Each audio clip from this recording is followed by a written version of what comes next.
Have you ever wondered how features like eyes or wings could evolve from scratch? Welcome! This is Polymathish and I'm your host, Storm Hardy. And have you ever wondered what caused all of the features of our body that we use today? Like eyes, arms, even wings for birds. I wanted to talk about how things evolve. Not like the mechanisms that enable evolution, but the specific pathways that allow certain features to evolve. Consider these evolutionary pathways, steps in which each stage is viable and even beneficial for the creature. For example, a common argument against evolution points to the eye, its complexity, and how impossible it would be to evolve. However, using our lens of evolutionary pathways, we can understand exactly how eyes evolved. Let's go back to a more primitive time, about 550 million years ago, when the creatures we are examining have only a single pigment spot, a cluster of light-sensitive cells that can tell between light and dark. We can see this in flatworms today, so we know it's viable. Then, due to having a pigment spot, and due to the fact that knowing the direction of light is valuable, the cluster of cells develops into a slight cup-shaped depression. The shading of the light on the cup can determine the direction of light is coming from. If light comes down from the top of the cup won't be illuminated, and vice versa. We can see this being viable in snail larvae and limpets today.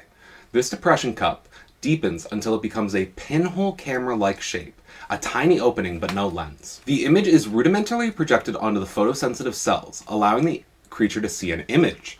A living example of this is modern nautilus, who have, like I said before, possess a pinhole-like camera but with seawater filling the cavity. A primitive lens then tends to form that covers the opening, improving image clarity and brightness. Marine snails, for example, possess this. Finally, additional stages evolve like an iris to control the amount of light that enters the eye by constricting or dilating. If you have been out in the sun or in the dark, you know how invaluable this can be, and even rudimentary versions would have improved the creature. A cornea to protect the lens and eye itself, or a more perfect spherical lens could evolve as well. Put these all together, and you have eyes that not only modern-day vertebrates have, that's you and I and birds and snakes, but also of octopus, a completely separate lineage on the evolutionary tree. Not only does this show that this evolutionary pathway is viable, but it shows it's rather common as well, since it's happened not once, but twice. Flight, like eyes, has evolved multiple times in different lineages. For vertebrates, the macroscopic animals we typically think of evolve them in a very specific way, adapting a set of their arms to be wings. So let's go through how we evolved them in everything but birds, with birds following a very similar path that I will outline after.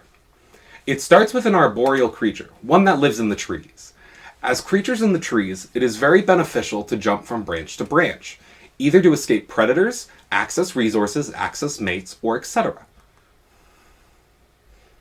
This leads us to our first stage of selection, where jump height and more importantly lower following speed are beneficial, as it allows them to access further branches.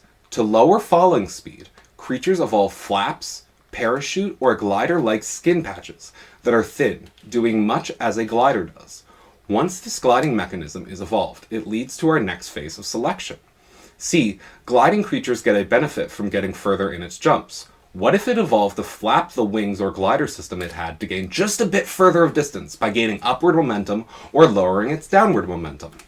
This selection then continues until the creature can fly an indefinite amount of distance between branches, essentially making it a fully flying creature. For the arboreal phase, you can think of squirrels, flying squirrels for the gliding phase, and bats for the full flight phase. Now, birds are special here. If you notice, I mentioned them using their skin as aerodynamic surface to slow falling, but birds underwent a different route. At first, dinosaurs, which birds come from and are, evolved protofeathers that looked essentially like fur. This was mainly for thermal insulation, both for heat and cold. Then the fur evolved to branch out from itself to help maintain thermal insulation even more. This creates enough surface area, though, that it can act as an aerodynamic surface, especially for bipedal creatures like theropod dinosaurs. So the feathers become more what we imagine today, although they are symmetrical, which indicates that they weren't used for flight.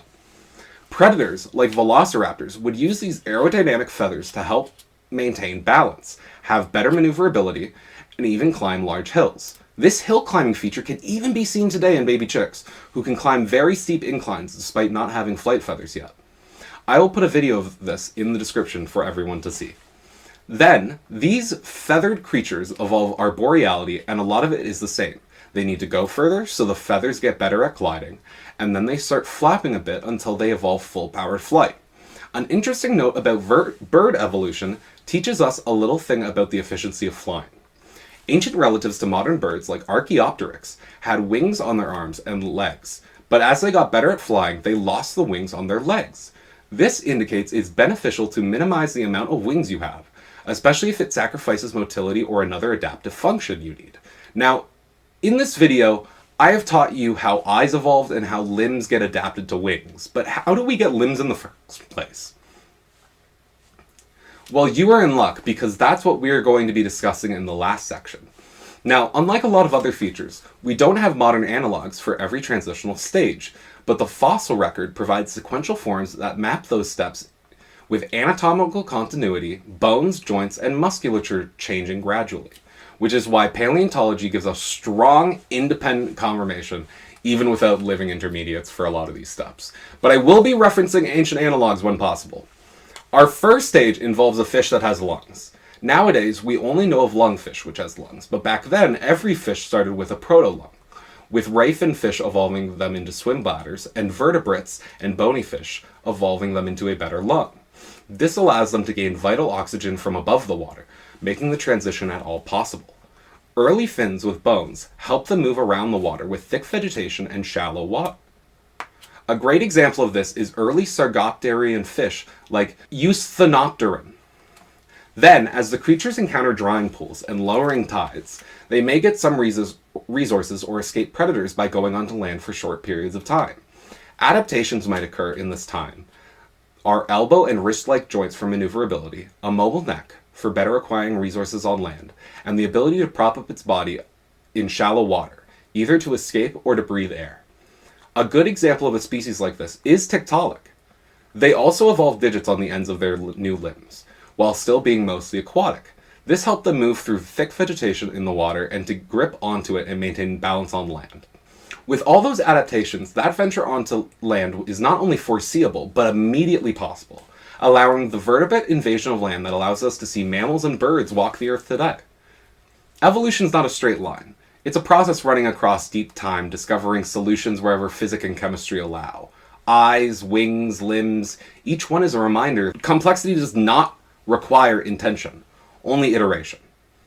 If these pathways emerged once, and often more than once, what else is evolution poised to invent? And what entirely new innovations are emerging right now, quietly in the organisms around us, including us? I hope this sparked a bit of the same wonder for you. And if you want to keep diving into the strange, elegant, and unknown, subscribe. Thank you.